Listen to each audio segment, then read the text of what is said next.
Good afternoon. I'd like to welcome you to the first statewide Arkansas Tea Party event. Don't let the feds bankrupt our state.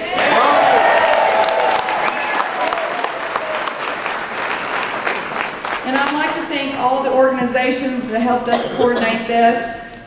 And there's a flyer in your seat if you found it. I just want to briefly mention them. Of course, Americans for Prosperity, we need to give them a big hand.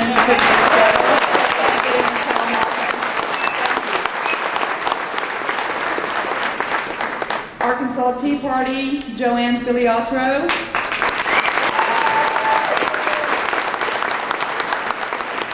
Arkansas We the People Tea Party, me. Benton Tea Party, which I was corrected, has now been renamed to Saline County Tea Party.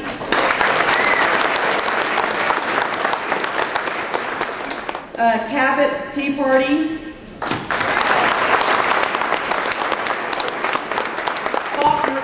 Tea Party,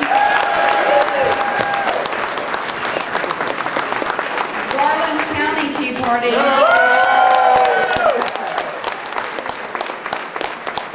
Russellville Tea Party,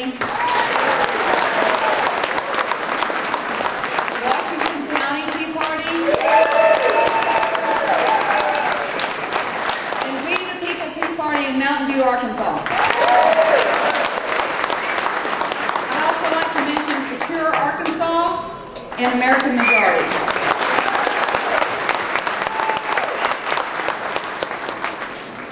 And in case you didn't know, I'm Jackie Martin, president of Arkansas We the People Tea Party that covers Cleveland County and White counties, and I'm your MC today. The U.S. congressional candidates have kindly accepted our invitation to be available for your questions, and we have set up tables outside, and they're also part of our crowd here today. So I invite you to please visit with them if you have not done so already. Find out who is running in your district and who you may want to vote for. And I just want to briefly list them as Rick Crawford, 1st Congressional District candidate for the seat currently held by Representative Marion Berry.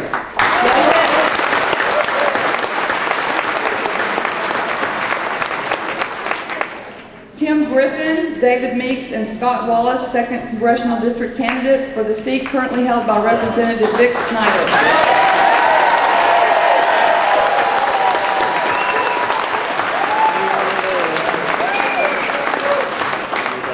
And Mark Rawson, 4th Congressional District candidate for the seat currently held by Representative Mike Ross.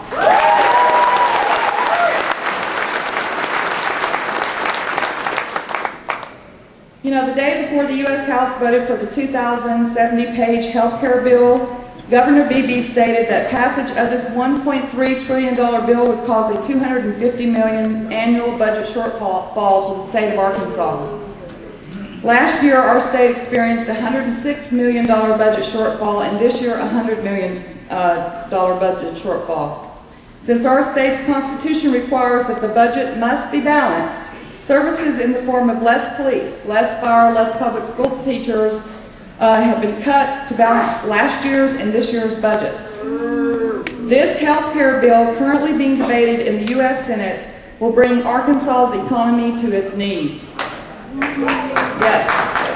They may say that this health care bill will not result in a cut of medical services, but who do they think they are kidding? Let's assume that they are correct.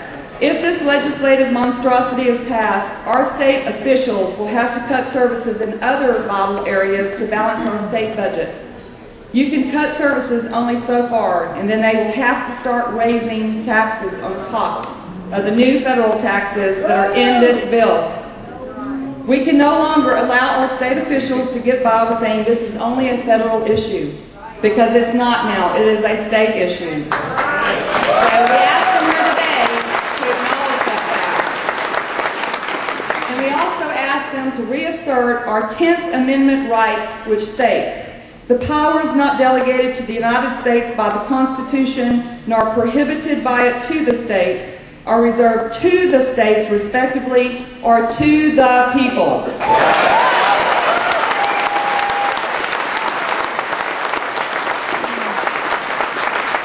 The federal government is only authorized to promote the general welfare, not provide the general welfare. The U.S. Constitution doesn't state that the federal government has the constitutional authority to bankrupt our state by passing massive legislation in an effort to steal 6% of our national GDP and to enslave our people.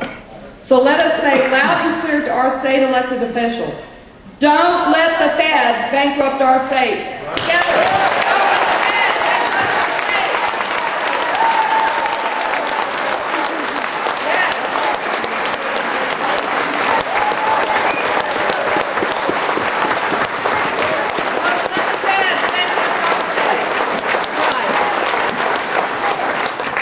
Arkansas' state motto is the people rule. Let us not leave here today without strongly reminding our elected officials of that fact. Today you will hear from leading conservative voices in our state and from our keynote speaker, Michelle Malkin. Let's give her a big welcome.